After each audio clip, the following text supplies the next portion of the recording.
The morning sun rose over the coast of China and painted the sky in shades of orange and gold, and the great city of Shanghai Hangzhou stretched beneath it like a sleeping giant coming to life. Millions of people began their day as they always did, and mothers woke their children for school, and fathers prepared for work, and street vendors set up their carts to sell breakfast to hungry commuters, and none of them knew that this would be the last normal morning of their lives high above the atmosphere where satellites drifted in silent orbits. Something massive began to shimmer into existence, and the Vethrani Imperial fleet had arrived, and 12 enormous warships decloaked in perfect formation, and each one was larger than any structure humans had ever built, and their dark hulls blocked out the stars and cast shadows that fell across the ocean. Below, Admiral Cathfer stood on the bridge of his flagship and watched the primitive world spinning beneath him, and his scales shifted from gray to a satisfied purple as he contemplated the conquest to come, and he had done this 37 times before on 37 different worlds, and the formula never changed. First came the demonstration, and then came the broadcast, and then came the surrender. The Vethrani had perfected the art of breaking civilizations, and they understood that most species would fight if given the chance to organize, and the key was to strike fast and strike hard and show such overwhelming power that resistance seemed pointless, and every conquered race eventually reached the same conclusion. Why fight when you cannot win? Cathfor turned to his communications officer and spoke in the clicking guttural language of his people, and his words translated roughly to begin the recording and spread it across all frequencies, and let the galaxy watch what happens to those who stand in our path. The weapons officer awaited his command, and 12 ships hummed with terrible energy, and plasma cannons charged to full capacity, and the targeting systems locked onto the densest population center below, and the coordinates centered on Shanghai Hangzhou, where 23 million humans lived and worked and loved and dreamed. Cathfor raised his clawed hand and held it there for a moment, and he wanted to savor this, and the anticipation of conquest was almost as sweet as the conquest itself. And then he brought his hand down in a sharp cutting motion. Fire blue light erupted from all 12 ships simultaneously, and the plasma bolts screamed through the atmosphere, and air molecules superheated in their wake and created trails of white fire across the morning sky, and the people below had perhaps 3 seconds to look up and see death coming for them. The first impact struck the city center, and buildings that had stood for a century vaporized in microseconds, and the shock waves radiated outward, and glass shattered for miles in every direction, and the sound was beyond anything human ears could process, and it was not an explosion but an apocalypse. 7 million people died in the first 60 seconds. The bombardment continued for another 10 minutes, and the Vethrani were thorough in their demonstration, and they wanted no doubt in anyone's mind about what they could do. And by the time the last plasma bolt fell, a crater existed where a thriving metropolis had stood just moments before, and smoke rose in a column that could be seen from space across the planet. Humans watched in horror, and the attack had been broadcast on every frequency and every television and every phone, and every computer screen showed the same images, and the Vethrani wanted everyone to see, and they wanted everyone to understand a message appear beneath the footage of destruction, and it had been translated into every major human language, and the words were simple and direct. People of Earth, you have witnessed our power, and you will surrender your world to the Vethrani Empire within 6 hours, and your leaders will present themselves for processing, and your military forces will stand down, and your resources will become the property of the Empire. Resistance is extinction. Admiral Cathfer watched the message spread across the planet, and his scales flushed with satisfaction, and he had seen this moment dozens of times before, and he knew exactly what would happen next, and the humans would panic, and their governments would collapse into chaos, and their leaders would scramble over each other to be the first to surrender and beg for mercy. He ordered refreshments brought to the bridge and told his officers to relax, and the hard part was over. And now they simply had to wait for the inevitable. Capitulation, and perhaps it would come in 3 hours, or perhaps 4, but it would come, and it always came, on Earth. The initial shock began to fade, and it was replaced by something the Vethrani had never encountered before and across every nation. And every continent and every language and culture, a single emotion rose like a tide rage. The attack had been broadcast to intimidate, but it had accomplished something else entirely, and it had united humanity in a way that nothing else ever had. And old enemies looked at each other and saw only fellow humans and ancient grudges evaporated in the face of this new threat, and political differences suddenly seemed meaningless in Washington and Beijing and Moscow and New Delhi and London. And 100 other capitals, the leaders of humanity gathered in emergency sessions, and they did not argue about who should surrender first, and they did not debate the terms of capitulation, and instead they asked a single question: what do we have that can fight back? And the answer to that question would change everything. Deep beneath the mountains of Colorado, a facility that officially did not exist came to life, and men and women who had trained for decades, for a moment they hoped, would never come reported to their stations, and screens flickered on, and systems that had been dormant for years powered up, and a single word spread through the complex: Prometheus.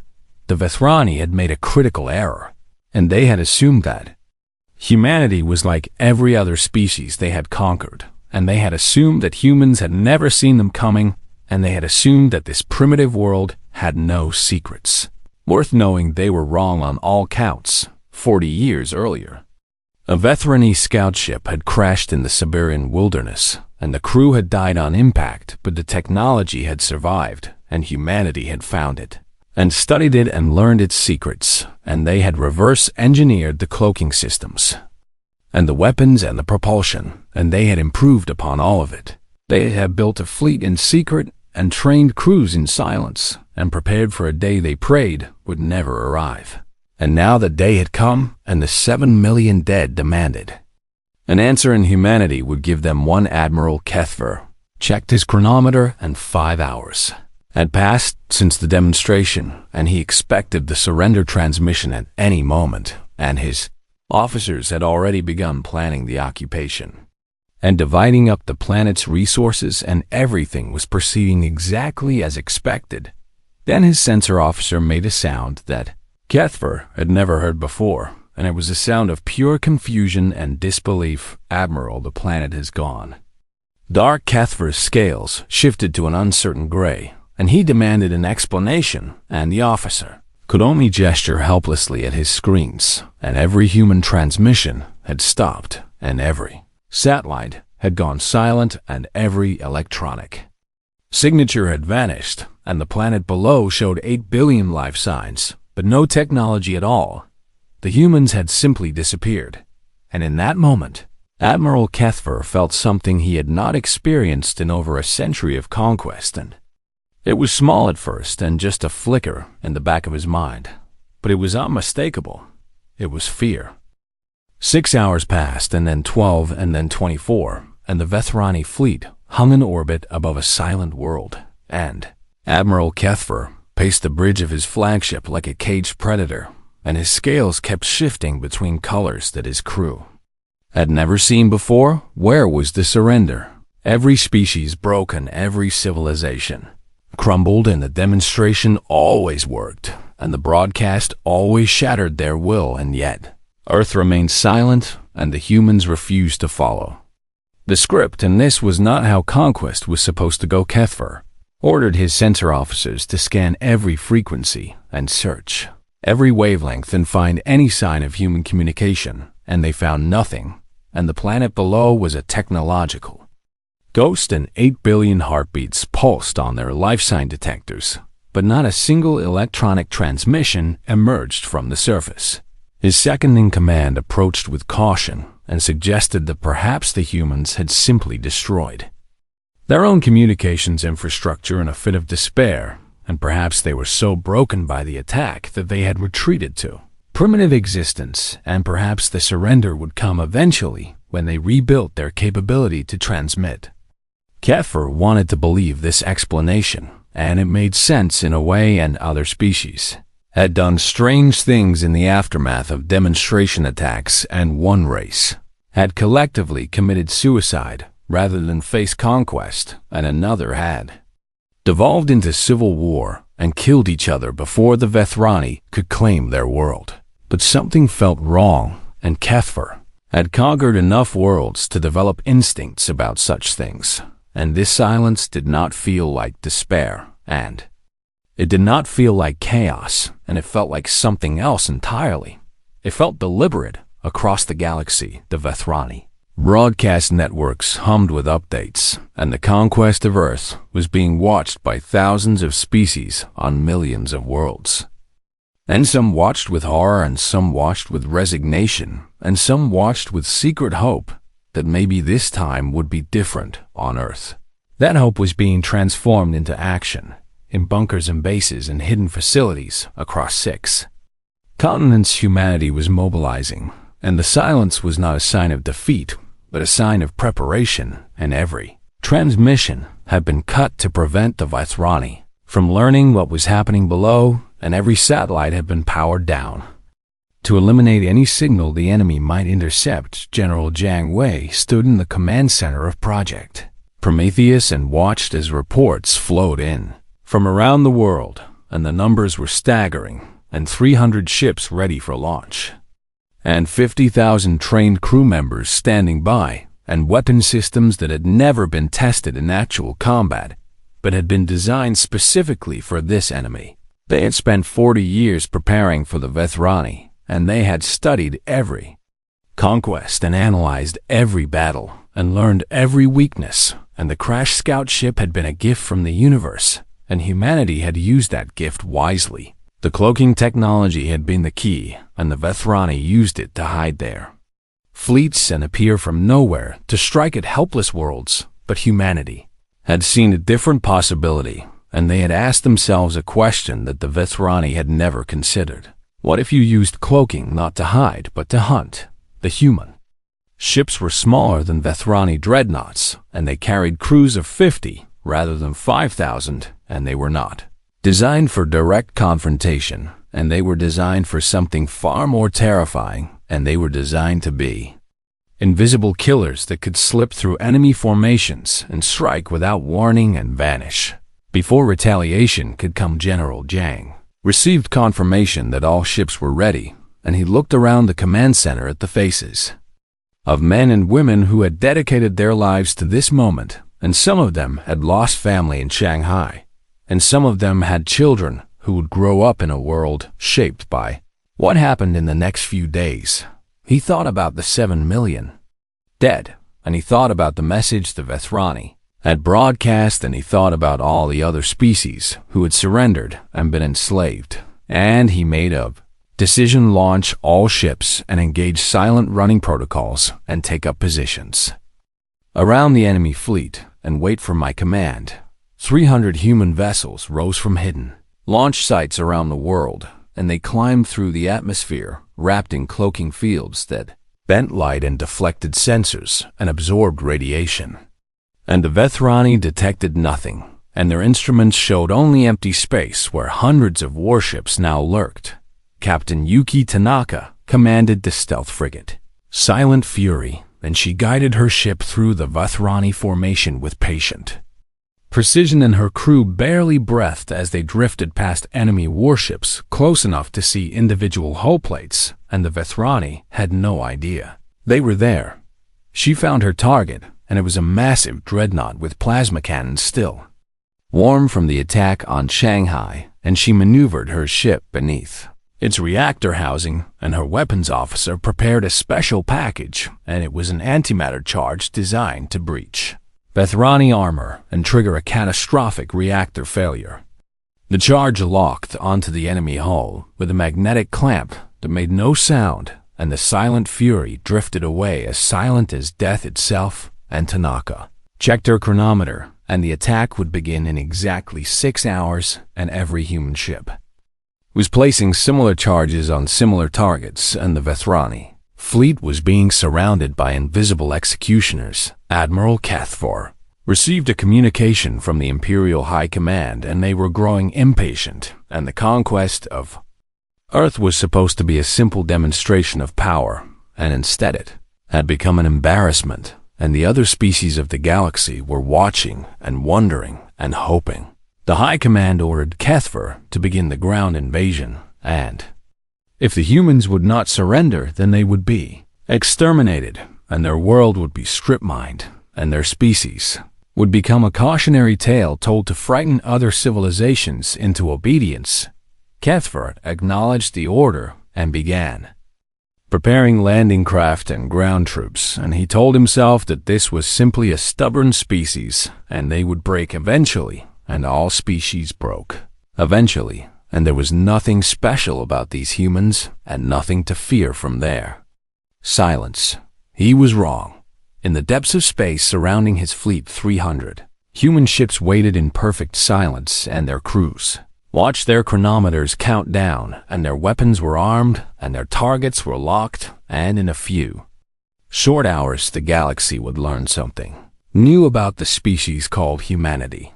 They would learn that humans did not surrender. They would learn that humans did not forgive. They would learn that when you killed 7 million humans and broadcast it for entertainment, you had not broken them.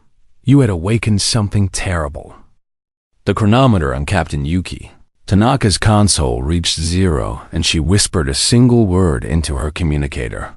Now 300 antimatter charges detonated simultaneously across the Vethrani fleet, and the explosions bloomed like flowers of pure white fire against the darkness of space, and 12 dreadnoughts shuddered as their reactor housings cracked, and energy meant to power weapons of conquest became instruments of destruction. Admiral Cathvar was thrown from his command chair as his flagship lurched violently, and alarms screamed throughout the vessel, and damage reports flooded in from every deck, and the reactor was failing, and containment was breached, and his ship had perhaps minutes before it ceased to exist.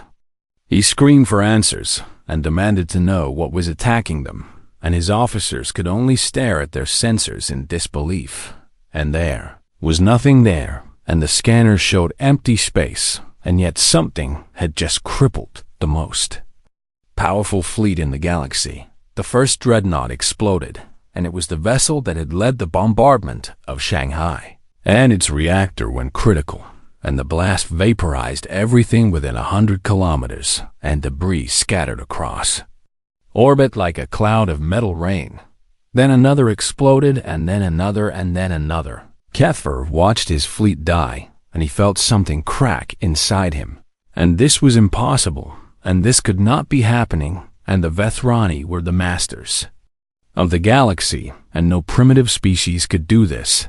But the humans were doing it. Captain Tanaka guided the silent fury through the chaos, and her ship was a ghost among the flames, and she hunted for survivors and found them, and her weapons officer launched torpedoes that tracked Vethrani life signs and found their marks, and each explosion was a small revenge for Shanghai. The human fleet emerged from their cloaking fields just long enough to fire, and then vanished again, and the Vethrani gunners tried to track them, but they were shooting at shadows, and their plasma bolts struck nothing but empty space, and their missiles found no targets to lock onto. General Jiang watched from the command center on Earth, and the data streaming and showed a slaughter in progress, and 11 dreadnoughts destroyed, and only 1 remaining, and the Vethrani flagship was crippled and drifting, and its crew was abandoning ship in desperate escape pods.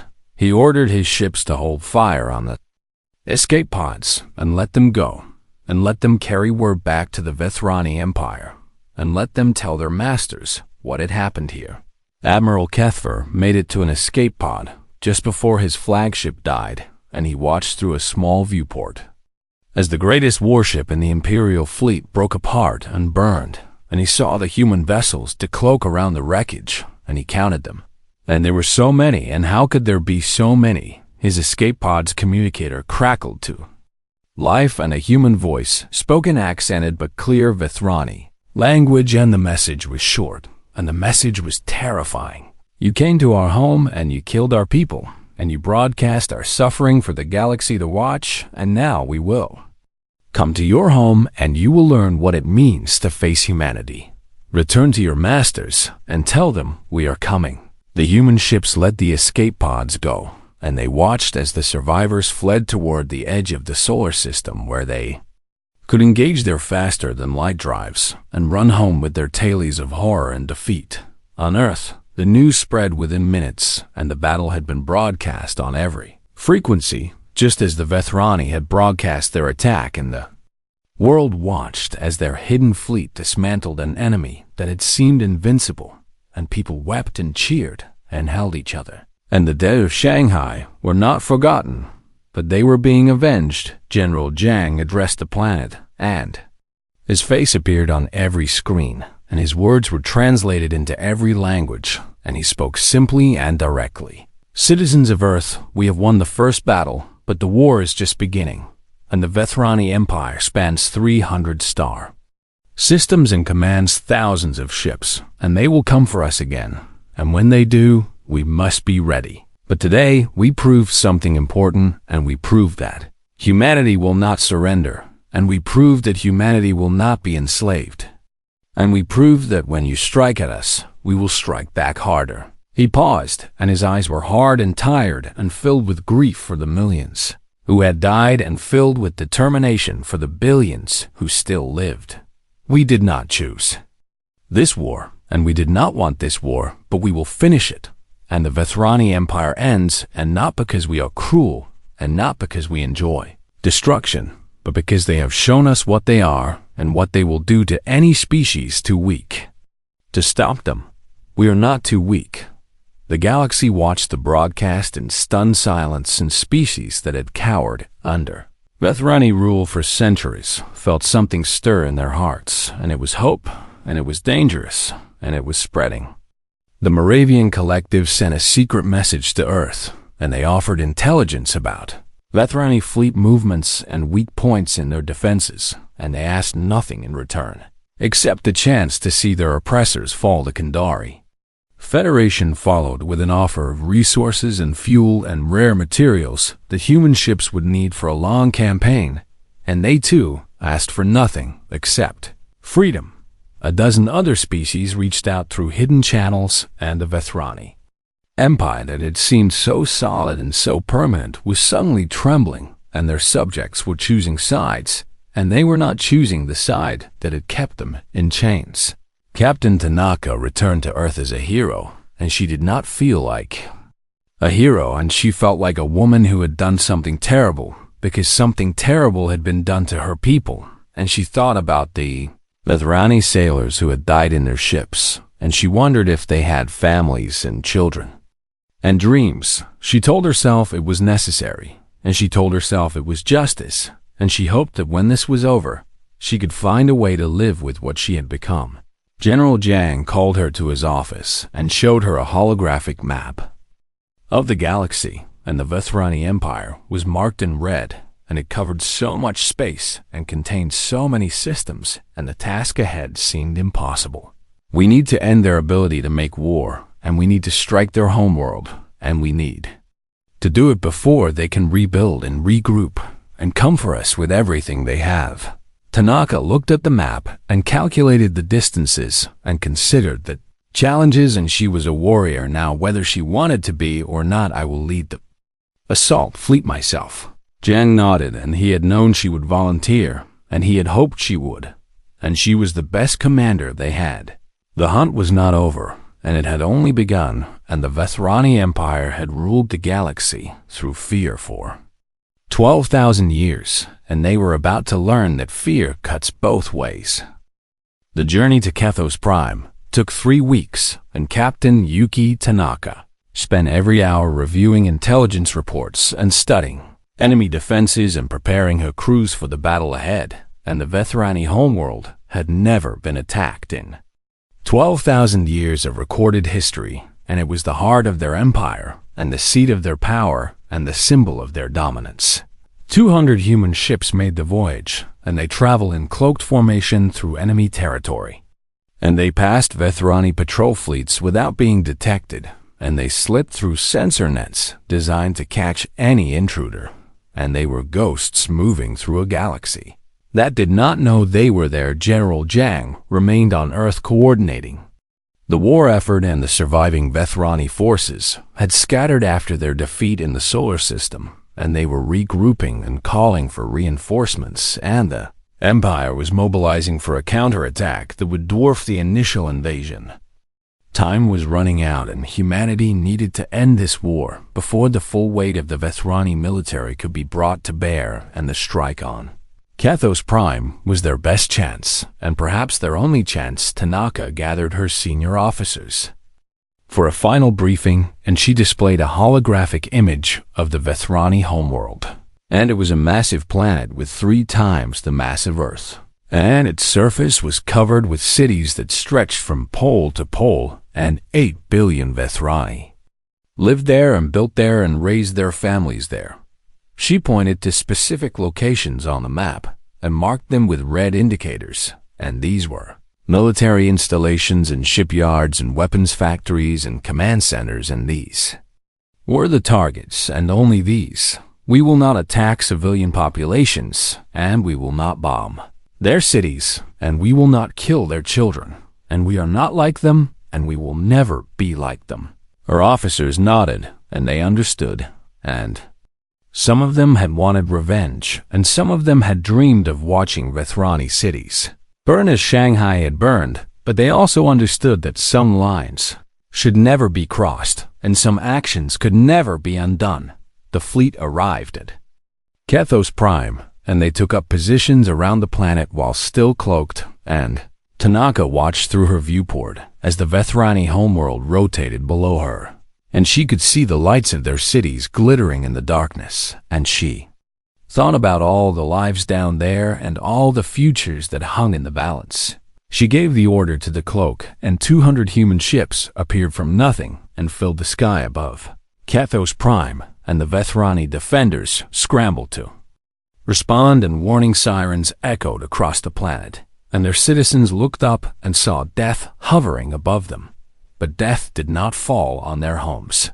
Instead, the human ships opened fire on military targets, and precision strikes hit shipyards and vaporized half-built warships and antimatter torpedoes, destroyed weapons platforms and kinetic bombardments, flattened command bunkers, and the Vethrani military fought back with everything they had. The battle was brutal and chaotic and unlike anything either side had experienced before, and Vethrani warships rose from planetary bases and engaged the human fleet, and plasma bolts and missiles filled the space between them, and ships on both sides died in the crossfire. Captain Tanaka commanded from the bridge of the Silent Fury, and she weaved through enemy formations and called out targets and coordinated attacks, and her ship took hits that killed crew members she had trained with for years, and she kept fighting because stopping meant losing, and losing meant extinction. The Vethrani threw everything at the human fleet, and they pulled ships from across the system, and they launched fighters by the thousands, and they activated defense platforms that had been dormant for centuries. And still the humans kept coming, and still the humans kept fighting. 47 human ships were destroyed in the battle, and 12,000 men and women died in the darkness above an alien world, and each one had volunteered, and each one had known the risks, and each one had decided that some things were worth dying for. But the humans were winning. The main shipyard complex exploded in a chain reaction that lit up the night side of the planet, and the primary weapons factory collapsed under sustained bombardment, and the central military command bunker took a direct hit that killed the top Vethrani generals and admirals. After 16 hours of continuous combat, the Vethrani military on Kathos Prime ceased to exist as an effective fighting force, and their ships were debris, and their bases were craters, and their command structure was shattered. Tanaka ordered her surviving ships to cease fire and hold position, as she broadcast a message to the planet below, and her words were translated into the Vethrani language and carried on every frequency. People of Kethos Prime, your military has been destroyed, and your empire is over, and you will never threaten another world again. But we have not come to exterminate you, and we have not come to enslave you, and we have not come to do to you what you did to others, and we are humans, and we believe that every species has the right to exist. Your leaders have a choice, and they can surrender and accept the end of their empire and live in peace on this world, and rebuild their civilization without weapons of conquest and without fleets of war. Or they can refuse, and we can continue this battle until nothing remains. She paused and let her words sink in, and she hoped they would choose wisely, and she hoped she would not have to give the order that would haunt her for the rest of her life. Choose? The response came within the hour, and the Vethrani High Council transmitted their surrender, and they agreed to dismantle their remaining military forces, and they agreed to free all conquered species, and they agreed to confine themselves to their home system, and they asked only that their people be allowed to survive. Tanaka accepted the surrender, and she felt no joy, and she felt no triumph, and she felt only exhaustion and grief and the weight of everything she had done and everything she had lost. The war was over, and humanity had won, and the galaxy was changed forever. She looked at the planet below and at the cities still glittering with lights, and she thought about the Vethrani children who would grow up in a world without empire and without conquest, and she wondered if they would hate humanity for what had been done here, or if they would understand why it had been necessary. She did not know the answer, and she suspected she never would. The silent fury turned toward home and began the long journey back to Earth, and Captain Tanaka sat in her command chair and stared at the stars and tried to remember what it had felt like to be someone who had never killed and never ordered others to kill and never watched friends die in the fire of battle. She could not remember, and she wondered if she ever would again. 5 years had passed the Battle of Kethos Prime, and the galaxy had transformed in ways that no one could have predicted, and Ambassador Sarah Chun stood at the entrance of the Galactic Assembly Chamber and took a deep breath before stepping inside. The chamber was vast and circular and filled with representatives from over 200 species, and some were tall, and some were small, and some breathed oxygen, and some breathed methane, and some had scales, and some had fur, and some had neither, and all of them turned to watch as the human ambassador walked to the central podium. Chen was 53 years old, and she had spent her career as a diplomat and negotiator, and she had never imagined that she would represent her species to the entire galaxy. And yet here she was, and the weight of 8 billion human souls rested on her shoulders. She looked out at the assembled delegates and saw curiosity and fear and hope and suspicion, and she understood all of these reactions. And humanity had emerged from nowhere and overthrown the most powerful empire in known space, and the other species did not know what to make of them. The Moravian delegate raised a manipulator arm and spoke first, and the universal translator rendered the clicking sounds into words that Chun could understand. Ambassador Chun, the Moravian collective, wishes to know what humanity intends to do with its new power, and you have proven that you can destroy those who threaten you, and now we wonder if you will become what the Vethrani were. Chun had expected this question, and she had prepared for it, and she had thought long and hard about how to answer it. I understand your concern, and I will try to explain what humanity wants and what we believe and why we fought the war that we fought. She paused and collected her thoughts and continued. 5 years ago, the Vethrani killed 7 million of our people in a single morning, and they broadcast the slaughter across the galaxy as a demonstration of their power. And they expected us to surrender and beg for mercy and become another conquered species in their empire. We did not surrender. Chen looked around the chamber and met the eyes of delegates from species that had spent centuries under Vethrani rule. We fought back because we had no other choice, and we won because we had spent decades preparing for a threat. We hoped would never come, and we destroyed the Vethrani military because it was the only way to ensure our survival.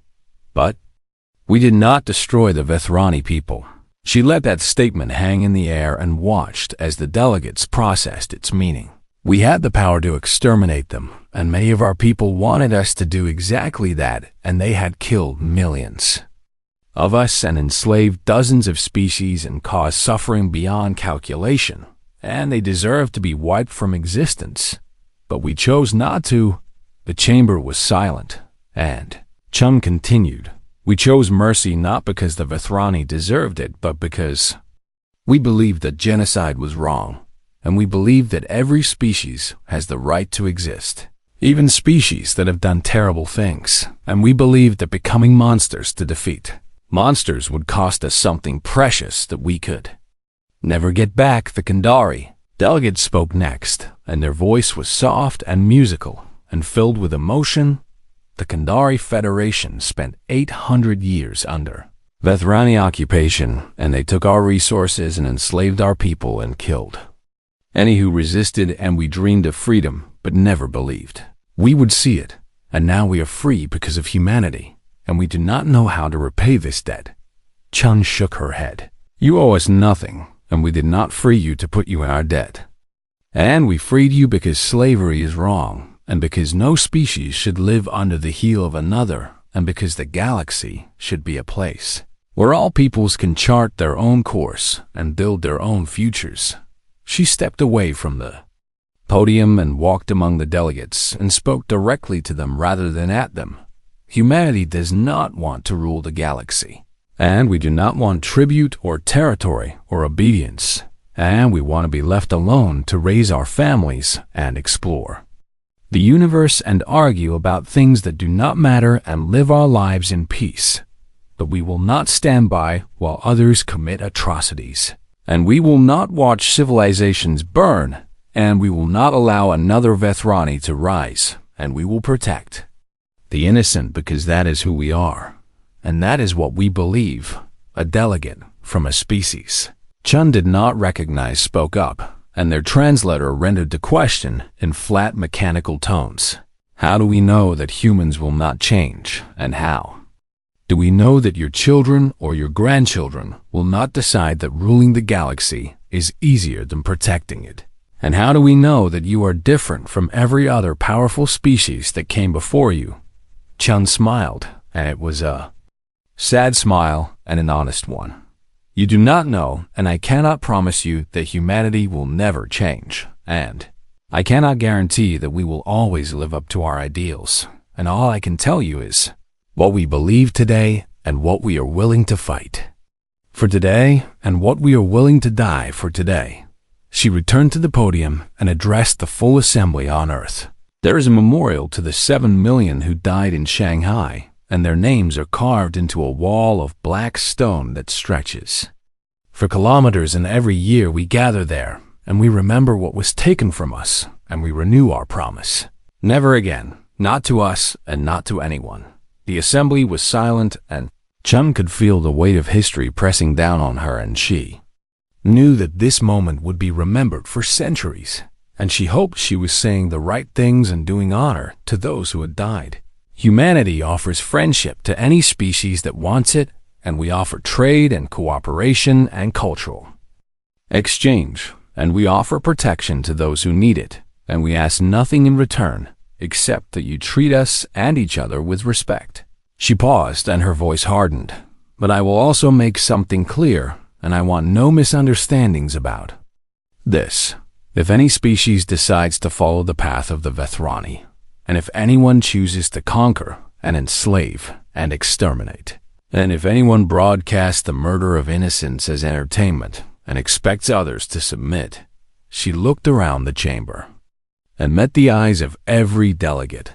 We will find you, and we will stop you, and we will not show mercy to those who show none to others. And this is not a threat, and this is a promise, and it is a promise that humanity will keep for as long as we exist. The chamber remained silent for a long moment, and then the Moravian delegate raised their manipulator arm again and spoke. The Moravian collective accepts humanity's offer of friendship and we look forward to building a future together, one by one. The other delegates added their voices, and the galaxy that had lived in fear for 12,000 years began to imagine a different kind of existence, and it would not be easy and it would not be quick, but it would be real. Ambassador Chun watched the votes come in, and she thought about Captain Tanaka, who had led the fleet to Kathos Prime and who now lived quietly on a farm in Japan and refused to speak about the war. And she thought about General Jiang, who had died of a heart attack 2 years ago and never saw the peace he had fought to create. And she thought about the 7 million of Shanghai, whose names she had memorized one by one. "This is for you," she whispered, and no one heard her, but she meant it with all her heart. "This is for all of you." Outside the assembly chamber, the stars burned with ancient light, and somewhere among them, a small blue planet continued its journey around an ordinary yellow sun. And on that planet, 8 billion humans lived their lives and raised their children and dreamed their dreams. They had not asked to be warriors, and they had not wanted to be killers, and they had simply wanted to exist in peace and explore the cosmos and meet new civilizations and learn new things. Lethrani had taken that innocence from them, and they could never get it back. But they had found something else in its place, and it was purpose, and it was responsibility, and it was the determination to use their strength to protect rather than to dominate. The galaxy was watching, and the galaxy was waiting, and the galaxy was wondering what kind of future humanity would help create. Ambassador Chen stepped out of the assembly chamber and looked up at the alien sky and smiled. "We are going to build something beautiful," she said, to no one in particular, "and you are all going to help whether you know it or not." And somewhere in the distance, the stars seemed to shine just a little brighter,